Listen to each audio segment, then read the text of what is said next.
Hello everyone and welcome back to our reading of I Live in Your Basement, Chapter 30. Let's get started. I opened my eyes and blinked. My eyes were dry and caked. My mouth felt as dry as cotton.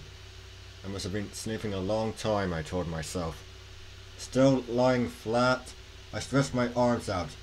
The muscles ached. My head ached. With a groan, I lifted my head off the pillow. Then I raised myself up onto both elbows. Whoa, I murmured. The basement slowly came into focus. I felt so dizzy and weak. Keith, you're awake? I heard Mom's voice, and then she popped into view. I opened my mouth to greet her, but only coughed. I cleared my throat. You're finally awake, Keith, Mom said. I've been waiting for so long. I shook my head, trying to shake away my confusion. I glanced around, struggling to focus my eyes. Yes, here I was, safe and sound in the basement, where Mom and I live. But what had happened to me? Why had I been asleep for so long? Strange pictures floated through my mind. Mom? I choked out. Mom, I had such terrible nightmares. She tenderly brushed my hair off my forehead. Her hand felt warm and smooth. What did you dream? She asked softly. I dreamed that Marco was hit on the head with a baseball bat, I stammered.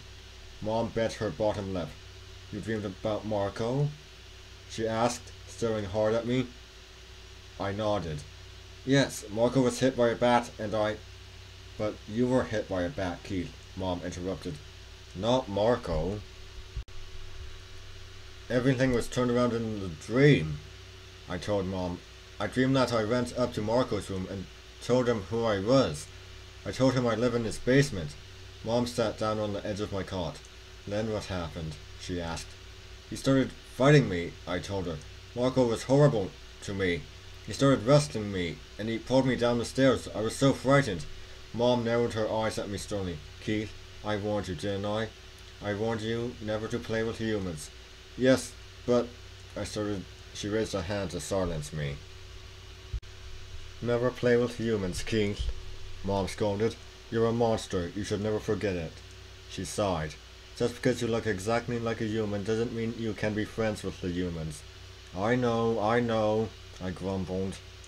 How many times had I heard this boring lecture before? At least 100.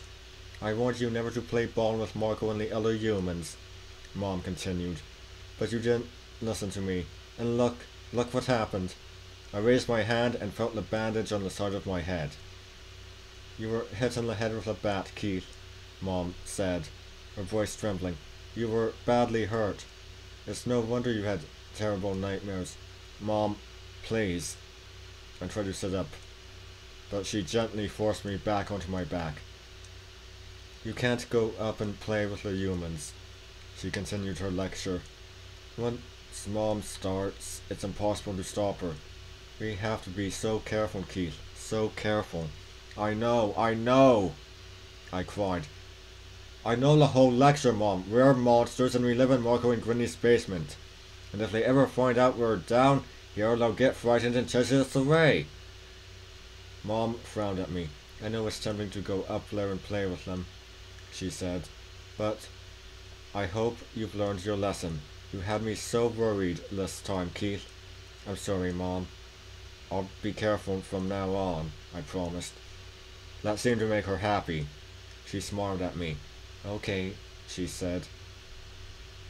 You need your rest. Turn inside out and get some sleep. Okay, I agreed. I said goodnight to her and watched her disappear to the other side of the basement.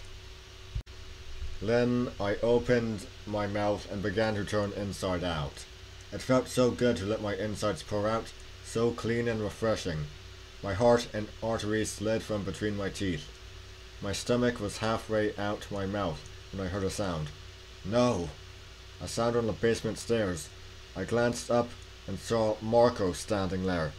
Did he see me? Quite the plot twist. We've been experiencing Keith's dream instead. Anyway, that's all for today. I'll see you next time. See ya!